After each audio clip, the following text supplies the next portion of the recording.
So I have a three-legged cat.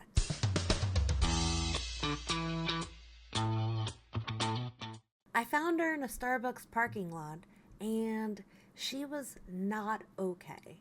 Her leg was messed up. She couldn't run even though she tried to run away from me, and she was struggling. I'm not gonna lie, she was struggling. So once we actually caught her, I took her to a animal hospital where she ended up having to go on antibiotics, and she needs stitches on her ears and her tail. She was missing part of both. And they tried to heal her with the antibiotics alone, but her arm was just not doing okay. So that's when the decision had to be made. Do we amputate the front right arm? It was a tough decision, but they advised us that if we didn't amputate, she wouldn't survive. And they also said that they would only amputate if we adopted. So I adopted. I mean, what was I supposed to say? No? What? I would never. I've never. Also, it was my first time having a cat. So I was like, eee. But like, I was just so worried about the little cat that I didn't know. And I wanted her to be okay. So we amputated. Anyways, a week later, she came home with us. And that was pretty interesting.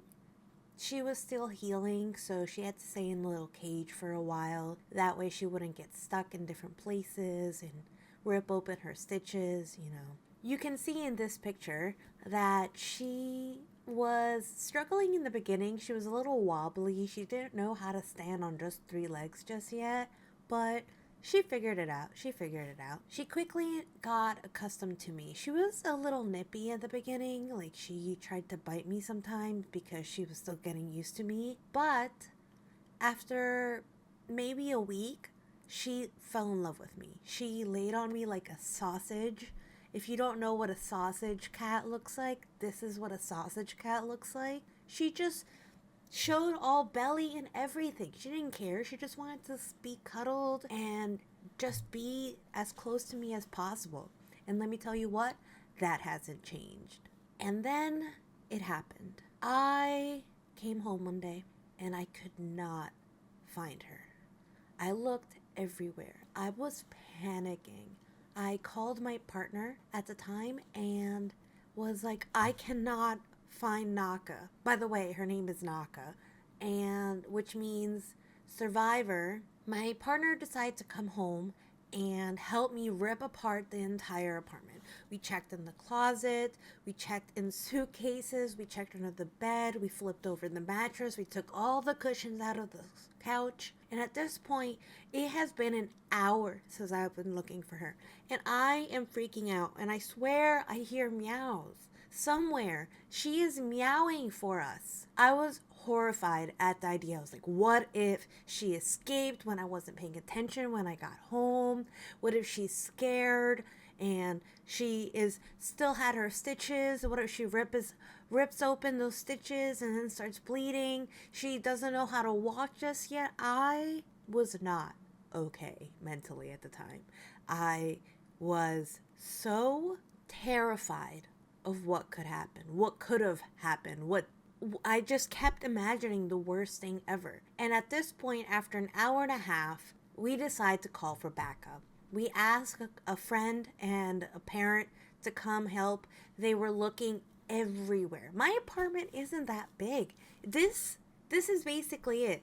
Over here is a bedroom, and over there is the bathroom, and this over here is the kitchen. Like, that's it. Like, you can see my entire apartment. I couldn't find her. I looked everywhere. Our backup came, and they looked everywhere.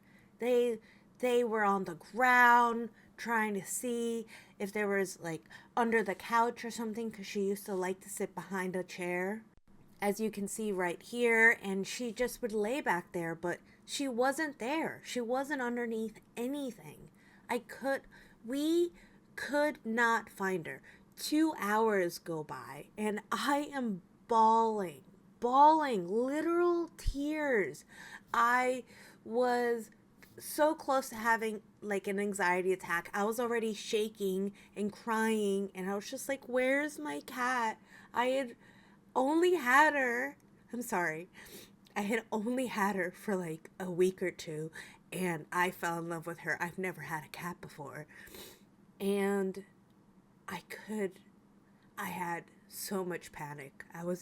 It had been 2 hours since I had gotten home from work, and we couldn't find her. And then we heard a meow again, and it was so quiet.